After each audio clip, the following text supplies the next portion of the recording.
Okay, so welcome back.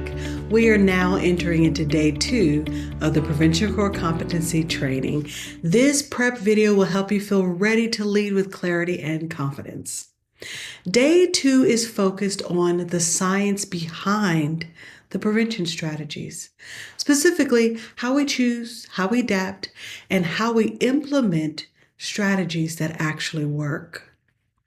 This day builds on the foundation of day 1, moves deeper into theory, strategy selection, and the rationale behind evidence-based practices. You will be helping participants make connections between individual and environmental risks and protective factors, models of behavior change, and the international best practices. In short, this is the why behind the what.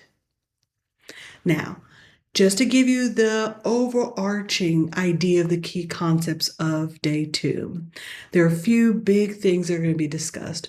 One is the etiology model, which begins to introduce how biology, psychology, and social factors influence behavior.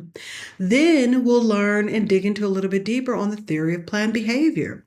This theory begins to explain how attitudes, norms, and perceived control influences intentions and ultimately behavior.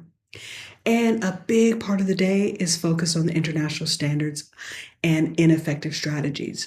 So we highlight what the most effective strategies are. There's a really incredible small group activity and presentation that's connected around that. And we end the day with conversations around fidelity and cultural competency, and focused on how we select and implement evidence-based work in prevention science. So day 2 is actually one of my favorites. There are 3 videos in this day also. As we did on day 1, there's one video in particular I want to pull out to your attention, and it is the video focused on the theory of planned behavior, primarily because this is the content that people had the most challenges with, and so I want to make sure you all feel confident in that material. So first, I'm going to show that video. That way you all see it and understand it, and be thinking about the way in which you would facilitate the discussions around this. This is also the only video where you're actually encouraged to pause and have conversation with your audience. So as the video is playing, I encourage you to pay attention to that. Again, these are all the videos. You're welcome to look at all of them at any time that you are able to. Obviously, you'll see them during the training.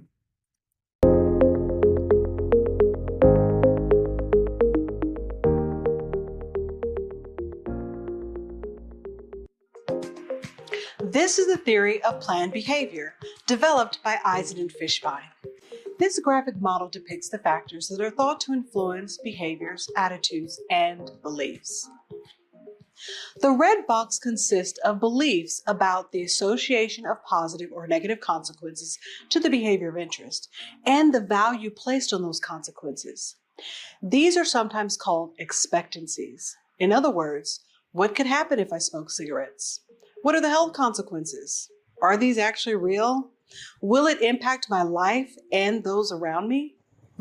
The green box includes perceptions of the normative nature of the behavior by influential others. In other words, how do the people around me believe about the particular behavior? If I begin smoking, what would my parents say? Or what would my friends say? The orange box focuses on beliefs about the skills needed to actually do the behavior. In other words, do I have the skills to resist using alcohol at my friend's party? The interactions of these components inform an individual's intention to perform the behavior, the purple box, and then of course, whether or not the individual has the skills or resources to engage or not engage in the behavior, the blue box. This model is very important in prevention. Let's explore each of these components in a little bit more detail. First, the connection between intention and behavior. Many behaviors in life feel automatic. We don't think about them, like greeting a friend or brushing your teeth. Others are more thought out, even for teenagers who are considered spontaneous and thoughtless about consequences. And this process can occur over time or seamlessly instantaneously. Important for most behaviors, such as substance use, is the intent to engage in that behavior.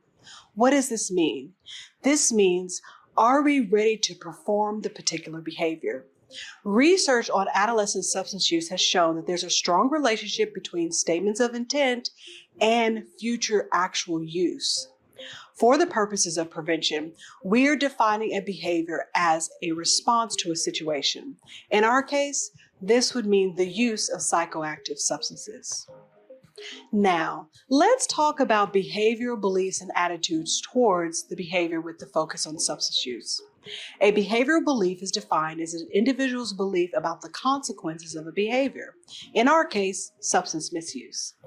What kind of beliefs do you think adolescents have about substance use, and what influences them? When we talk about the attitude towards a behavior like substance use, we're talking about placing a pleasant or unpleasant evaluation for the behavior.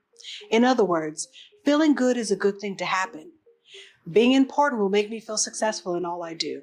Or, if I don't binge drink with my friends, they'll think I'm a loser. The next set of components in the theory of planned behavior are what we call normative beliefs and subjective norms. When we talk about normative beliefs, we're talking about individuals' perception of what most people believe is good or bad behavior, or the extent to which we think others want them to perform or not perform a behavior. Subjective norms are a little bit different and represent the opinions of those closest to the individual. This can include parents, a spouse, teacher, religious leaders, or friends. An adolescent may be in a situation, for instance, in which someone offers them a bottle of beer. They may decline it because their parents told them that drinking isn't good for them, and they would be upset if they found out they had that beer. Let's discuss what are the implications of addressing normative beliefs and subjective norms for you as a prevention professional. The final two components are focused on the control of the behavior. That is, the degree to which an individual believes they can perform the behavior, such as using the psychoactive substance. Control beliefs reflect an individual's beliefs about the presence of factors that make the performance of the behavior easy or difficult. So an example would be beliefs about how difficult it would be for an 18-year-old to purchase alcohol in a community where the minimum purchase age is 21. Think for a moment how you would, as a prevention professional, use these components of this model to develop an intervention. You will now review the application of this model on a teen smoking example. Okay, and so that is that video there.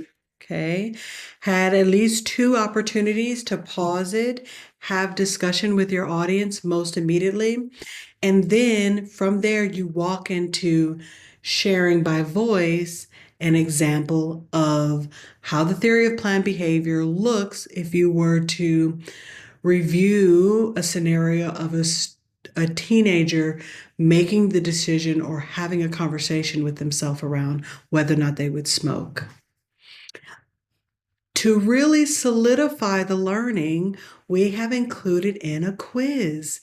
And so there's a really fun quiz that helps people think about which of these components are they able to take a look at.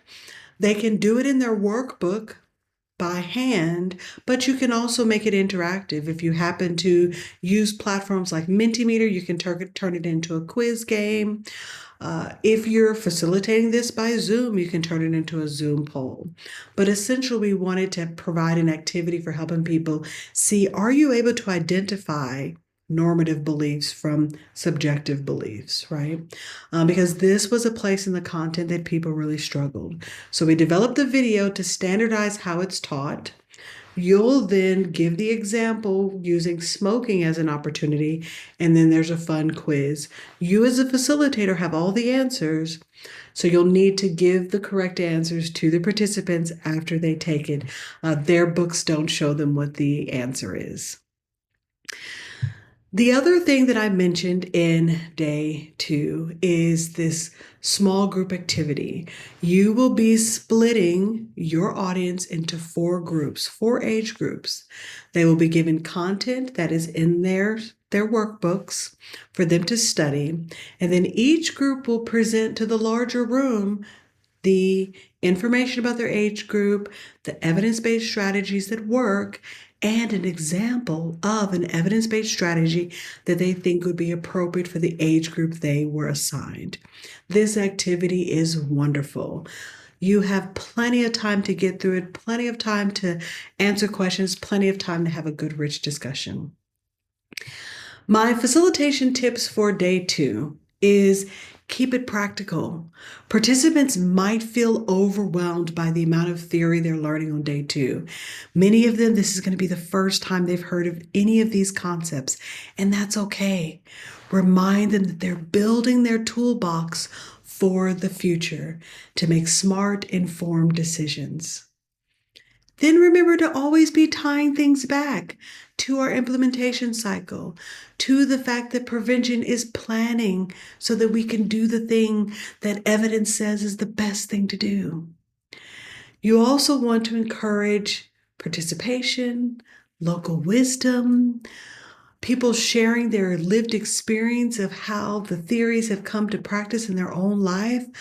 I have seen a lot of light bulb moments on day 2 where someone takes a moment to really let the content set in and say, I even see how this works in my own personal life. This content is sometimes challenging.